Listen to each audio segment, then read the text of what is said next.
गुरु ब्रह्मा गुरु विष्णु गुरुर्देवो महेश्वर गुरु साक्षात् परम ब्रह्म तस्मै श्री गुरुवे नमः।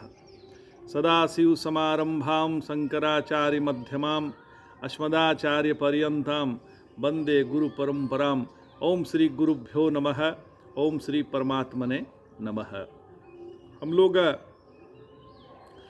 श्री गुरुदेव द्वारा लिखित जनक याज्ञवल्क्य संवाद पढ़ रहे हैं और जो बृहद्राण उपनिषद पर आधारित है। नारायण महर्षि याज्ञवल्क्य ने कहा कि हे राजन,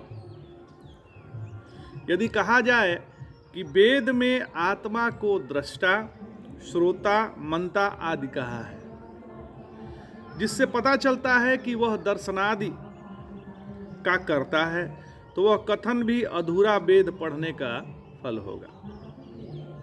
तो यह कथन भी अधूरा जो है, इसको अधूरा ही माना जाएगा, क्योंकि वेद में आत्मा को अदृष्टा आदि भी तो कहा है, अदृष्टा भी कहा है वेद में।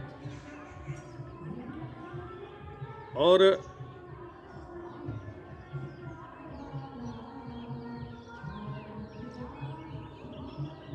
ऐसे ही ज्ञानम ब्रह्म आदि से इसे ज्ञान रूप से बतलाया है। वेद ने इसे ज्ञानम ब्रह्म कहा तो यह ज्ञान रूप से बताया है, तथा अद्वैत में देखने का न कर्ता हो सकता है न कर्म, यह भी स्पष्ट वेद ने ही किया है।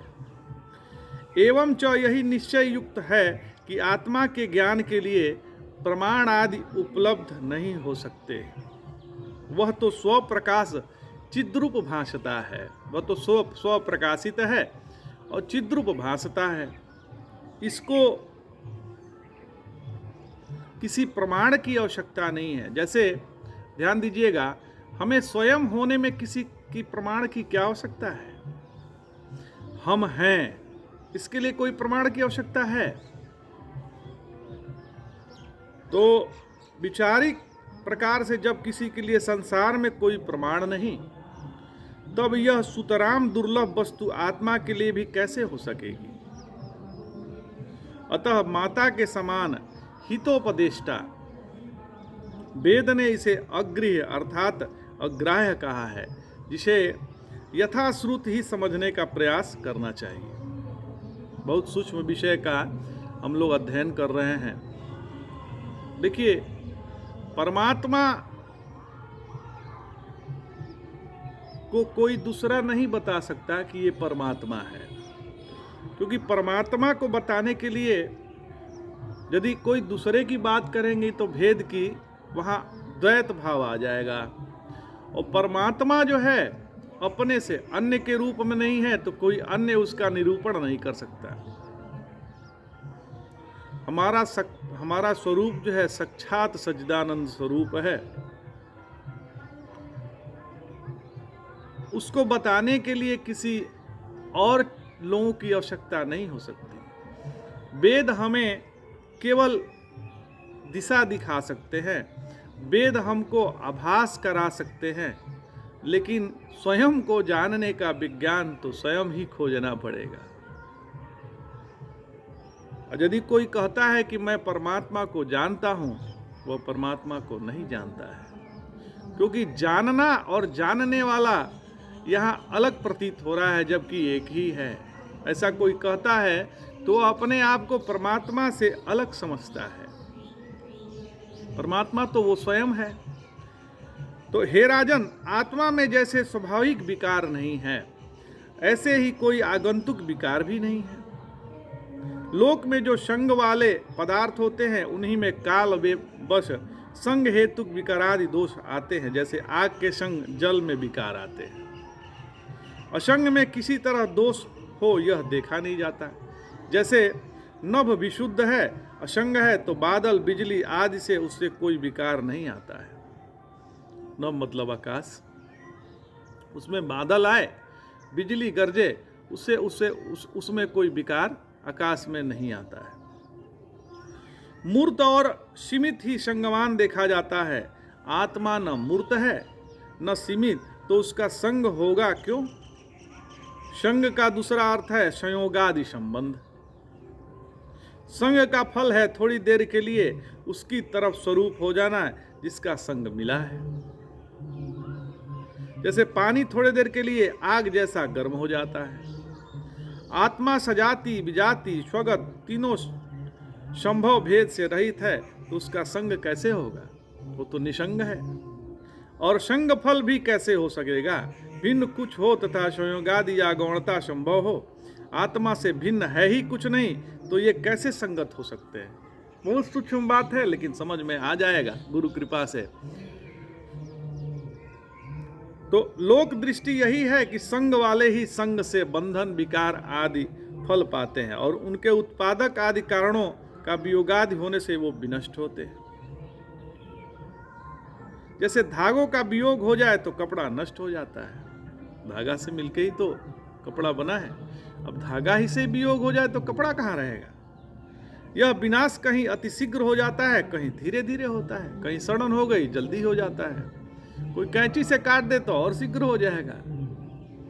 तो यह आत्मा क्योंकि संग वाला नहीं है, इसलिए न कभी बंधता है न नष्ट होता है। आत्मा न बंध सकता है क्योंकि इसका संग नहीं है, संग वाले ही बंधते हैं। पति पत्नी का संग करता है तो पति बंध जाता है, पत्नी पति का संग करेगा तो पत्नी बंध जाएगा। लेकिन वो तो मनुष्य है, मनुष्य कहाँ बंधा हुआ है? वो अपने आप को पति मान लिया तो पत्नी से बंध गया, और जो मनुष्य है अपने को पत्नी मान लिया तो पति से बंध गया, अपने को पिता मान लिए तो पुत्र से बंध गए, अपने को पुत्र मान लिए तो पिता से बंध गए। यही संग है, और आत्मा निसंग है। हे राजन, सभी विशेषताओं से रहित मन वाणी की गिरफ्त में नहीं आने वाला यह तुरित आत्म तत्व ही आपका गंतव्य है, सबका गंतव्य है। आप स्वयं यह सर्वरूप पुरुष हैं। जिस सर्वरूप की बात हो रही है वह आप ही हैं महाराज। तत्वमसि, जो हम लोगों के महावाक्य आते हैं, तत्वमसि कहा जाता है। ये गुरु बोलता है शिष्य को, तो तत्त्वमसि, तुम वही हो। यही कह रहे हैं याज्ञवल्क्य, हे राजेंद्र, तुम तो वही तुरी आत्म तत्व हो।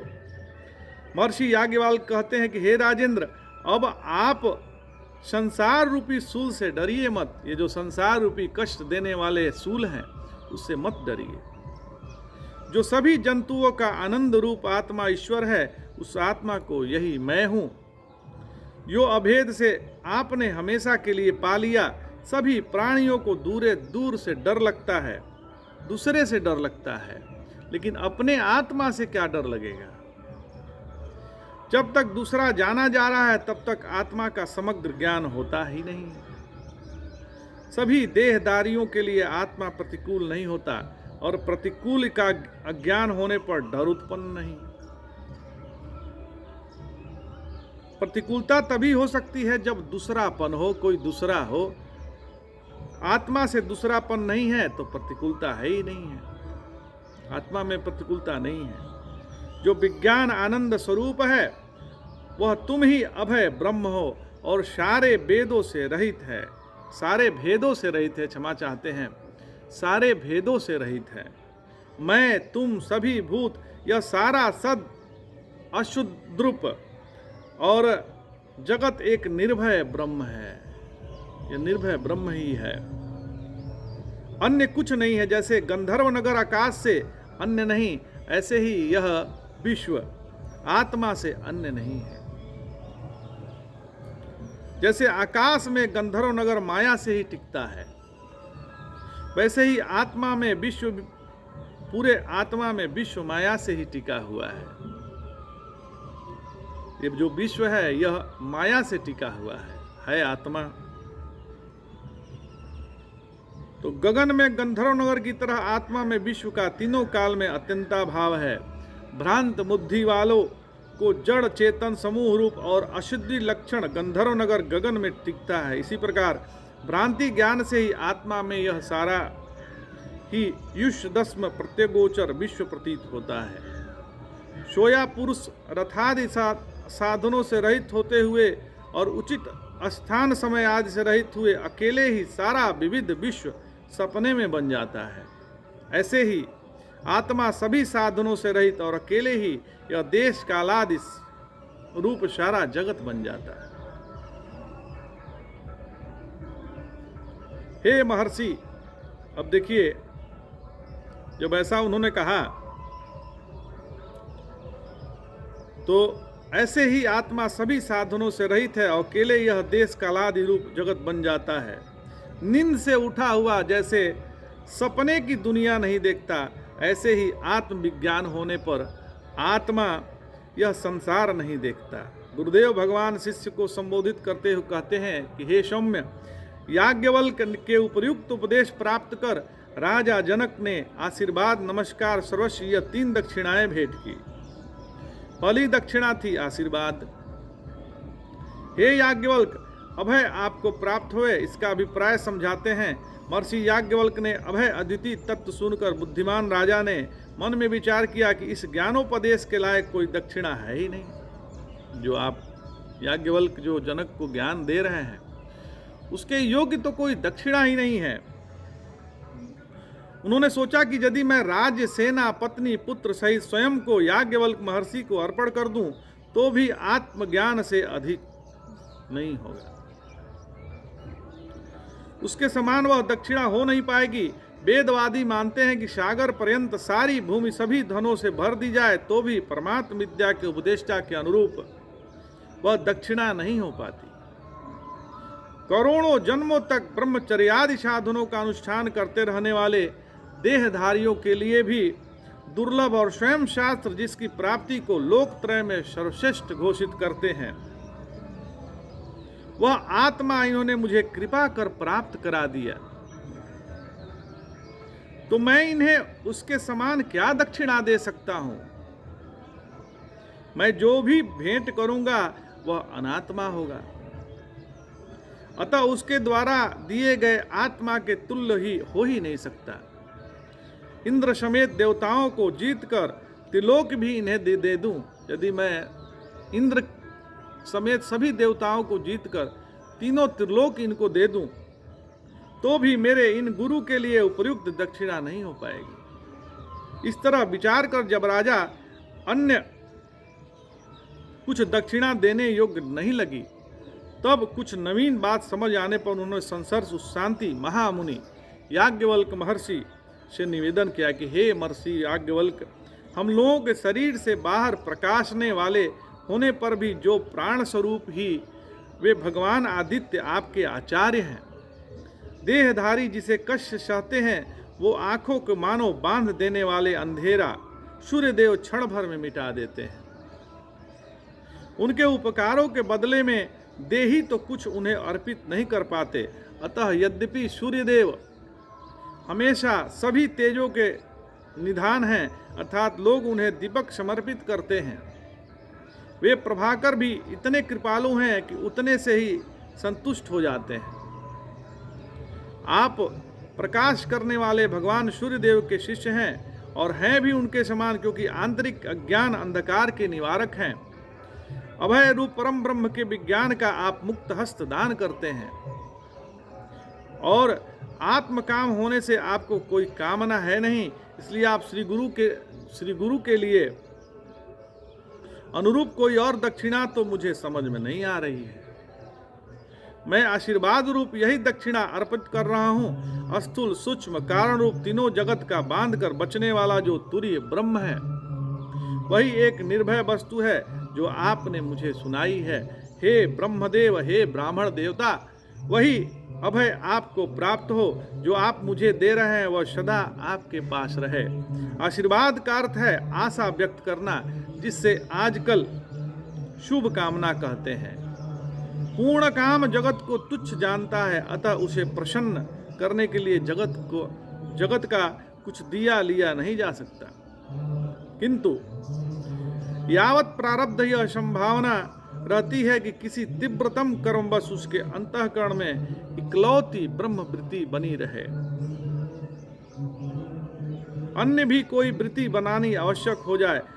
राजा यहाँ यही शुभ कामना कर रहा है कि ऐसा न हो जिस ब्रह्म मात्र चिंतन में रहते हुए मुझे अभय दिलाया उसी में आप बने रहें।